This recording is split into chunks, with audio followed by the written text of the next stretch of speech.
Delegazzjoni tal-Partit Laburista kellha laqa mar-rappreżentanti tal-Unjin Maltija tal-Għalliema l-MUT bħala parti minn sensiela ta' konsultazzjonijiet mal-imsieħba soċjali fil-kuntest tal-kampanja l-elezzjoni ġenerali ta' 30 ta' Mejju li ġej.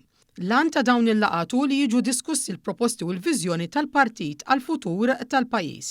Id-delegazzjoni Laburista mmexxija miċ-chairperson ta' Ideat Elaine De Giorgio inkludiet lill-Ministru Clifton Grima, id-deputati Rozien Kutajjar u Ramon Attard flimkien ma' Tyson Fenech.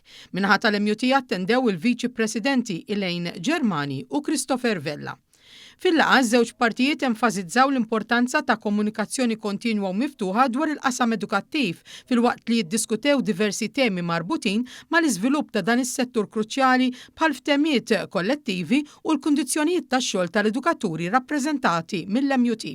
Fost affarijiet oħra, Ġermani qalet li jisodisfatta li numru ta' proposti tal-MUT diġà ġew inklużi fil-manifest elettorali Laburista Int Malta. Diskutejna punti differenti li qegħdin jolqtu l-edukazzjoni b'mod ġenerali u anki l-kundizzjonijiet tax-xogħol tal-edukaturi fis-setturi kollha li qegħdin nirrappreżentaw aħna.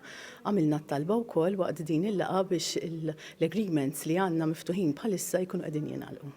Minnaħa taħħa chairperson ta' Ideat tennit li l-edukazzjoni tibqa' priorità għall partit Laburista u dan jidher b'mod ċar mhux biss fil-proposti li qed iressaq il-partit illum iżda wkoll f'dak li twettaq mill-Gvern fl-aħħar snin. Id-dialogu u d-diskussjoni hija importanti li dejjem issir, mhux biss illum però bħala gvern u bħala partit dejjem kellna dialogu miftuħ u diskussjoni illi ssir mod speċjali fuq is-settur edukattiv, jiġifieri l-edukazzjoni hija ċ-ċavetta mhux biss tal-futur manka. Ġurnata.